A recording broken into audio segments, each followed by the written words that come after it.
ఏకంగా ఇదే శాసనసభలోనే 23 మందిని 67 మంది శాసనసభ్యులు వైఎస్ఆర్ కాంగ్రెస్ పార్టీపై గుర్తుపై గెలిస్తే 23 మంది శాసనసభ్యుల్ని పార్టీ మార్చి కండువాలు కప్పి అందులో 4గురిని మంత్రులుగా చేసి పార్టీ ఫిరాయింపుల నిషేధ చట్టాన్ని రాజ్యాంగంలోని 10వ షెడ్యూల్ని తుంగలోకి తొక్కి ప్రజాస్వామ్య దేవాలయ ప్రతిష్టను ఎలా దెబ్బతినిపోయిందో ఇదే శాసనసభలో మనమంతా కూడా చూసిన పరిస్థితి. చంద్రబాబు నాయుడు గారికి 23 మంది శాసనసభ్యులు ఉన్నారు. ఒక 5గురిని లాగేస్తే ఆయనకు 18 మంది 17 మందో వస్తారు. అప్పుడు ఆయన ప్రతిపక్ష నాయకుల స్టేటస్ కూడా ఉండదు, లాగేద్దామని. నేను అన్నా అధ్యక్ష, అలా చేస్తే నాకు ఆయనకు తేడా లేకుండా పోతుంది అన్నాను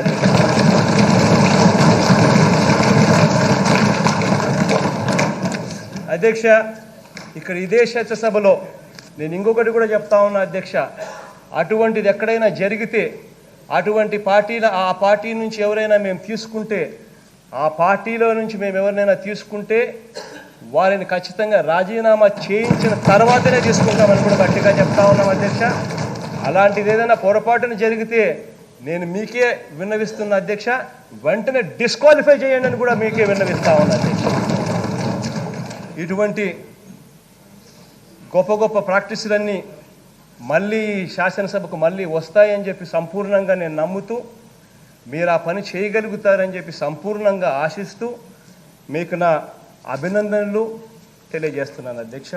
ఆల్ ది బెస్ట్. ప్రతిపక్ష నాయకుడి హోదా గురించి నిర్ణయం తీసుకోవడం సాధ్యమా? ఇది ఒకటి గమనించవలసిన అవసరం ఉంది. ప్రతిపక్ష నాయకుడి హోదా ఎవరైనా అర్హులా కాదా అనేది కేవలం రాజ్యాంగ సూత్రాలు, కోర్టు తీర్పులు, చిరకాల సాంప్రదాయాల ఆధారంగా మాత్రమే నిర్ధారించగలరు. ఆంధ్రప్రదేశ్ వేతనాల పెన్షన్ చెల్లింపు అనర్హతల తొలగింపు చట్టం 1953లో ప్రతిపక్ష నాయకుడి హోదా ప్రస్తావన ఉంది. ఆ చట్టంలో సెక్షన్ 12B ప్రకారం ఎవరైనా ప్రతిపక్ష నాయకుడి హోదా ఇవ్వాలంటే వారు చట్టసభలో సభ్యులై ఉండాలి. 2, వారు ప్రభుత్వ వ్యతిరేక రాజకీయ పార్టీ సభలో నాయకుడై ఉండాలి. ఇది క్లియర్గా ఉంది. 3, ప్రతిపక్షంలో ఉన్న పార్టీకి అత్యధిక సంఖ్యాబలం ఉండాలి. 4, మరీ ముఖ్యంగా ఆ వ్యక్తి సభాపతి ప్రతిపక్ష నాయకుడిగా గుర్తించాలి. ఒకవేళ అత్యధిక సంఖ్యాబలం గల ప్రతిపక్షాలు 1 కన్నా ఎక్కువ ఉంటే పార్టీ హోదాను దృష్టిలో ఉంచుకొని వాటిని ఏదో ఒక పార్టీ నాయకుడిని సభాపతి ప్రతిపక్ష నాయకుడి హోదా కల్పించవచ్చు. ఈ విషయంలో ఏ ఒక్క ప్రతిపక్ష పార్టీకి ఎన్నికల్లో కనీసం 10% సీట్లు రాలేదు కనుక ఎవరికీ ప్రతిపక్ష నాయకుడిగా గుర్తింపు దక్కలేదు. అలాగే 5, 7, 8, 16, 17వ లోక్సభలలోనూ 10% సూత్రాన్ని పాటించడంతో ప్రతిపక్ష నాయకుడిగా ఎవరు పొందలేకపోయారు. ఇటీవల పొరుగులో ఉన్న తెలుగు రాష్ట్రాల్లో 2021-2019న ప్రతిపక్షంలో ఉండే అతిపెద్ద పార్టీ నాయకుడు ప్రతిపక్ష నాయకుడిగా సభాపతి గుర్తింపు ఇచ్చారు. కానీ కొద్ది నెలల తర్వాత 9/6/2019 తన సభలో ఆ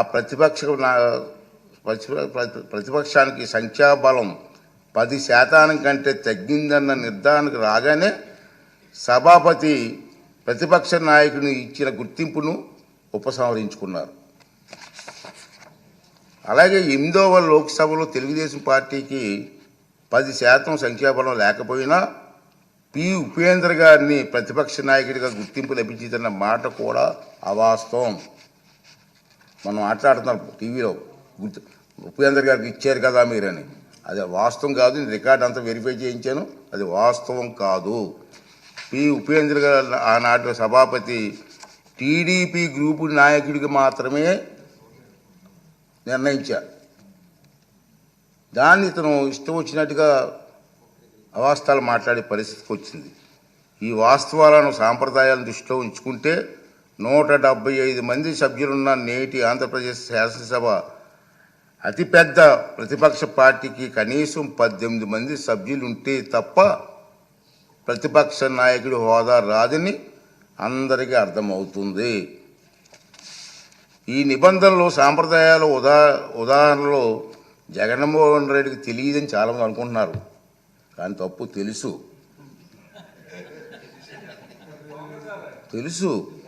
ఎందుకంటే 2019 జూన్ 13న ముఖ్యమంత్రి హోదాలో ఆయన ఇదే సభలో ప్రసంగిస్తూ చెప్పిన మాటలు మనందరం గుర్తు చేసుకోవాల్సిన అవసరం ఉంది. చంద్రబాబు నాయుడు గారికి 23 మంది శాసనసభ్యులు ఉన్నారు, ఒక 5 కానీ లాగేస్తే ఆయనకి 18 మంది కూడా ఉండరేమో, ఈ హోదా 17 మంది ఉంటారు, అప్పుడు ఆయన ప్రతిపక్ష నాయకుడు స్టేటస్ కూడా ఉండదని చెప్పి ఇదే జగన్మోహన్ రెడ్డి గారు ఈ హౌస్లో మాట్లాడిన సంగతి మీ అందరికీ తెలుసు. మరి అది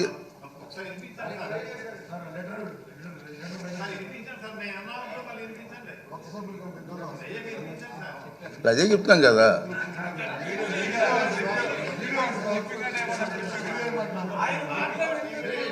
ఆయన మాటలు వినిపించాలా? అయితే మరి రికార్డు చేయాలి, మరి వినిపిద్దాం.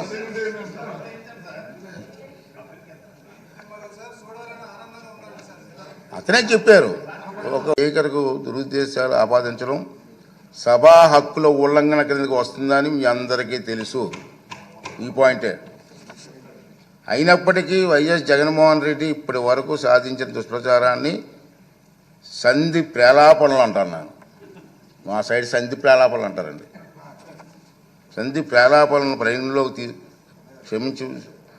ప్రేలాపనలుగా పరిగణించి క్షమిస్తున్నాను, సభాపతి హోదాలో క్షమిస్తున్నాను.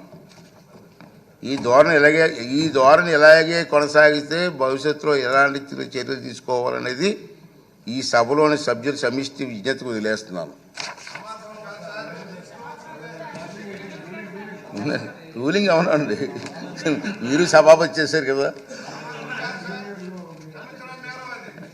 ఈ సందర్భంగా మహానుభావుడు శ్రీ నందమూరి తారక రామారావు గారి ప్రజాసేవలో ఉన్నవారికి చెప్పిన తారక మంత్రం గుర్తు చేసుకుందాం. తారక మంత్రం సార్, ప్రజలే దేవుళ్ళు, సమాజమే దేవాలయం.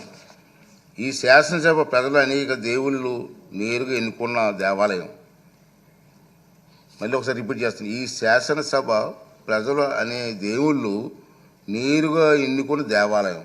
ఇది మనకు దేవాలయం లాంటిది. స్పీకర్గా నా బాధ్యత ఈ దేవాలయానికి నేను పూజారిగా పనిచేస్తున్నాను మాత్రమే, అంతే కదండి. దేవుడు తిరస్కరించిన వరాన్ని పూజారి నుండి ఆశించడం ఎంత తప్పు కదండి.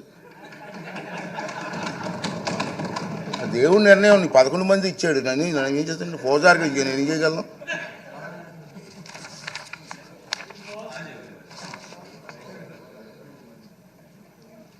ఈ నియోజకవర్గాల్లో ప్రజలు ఈ సందర్భంగా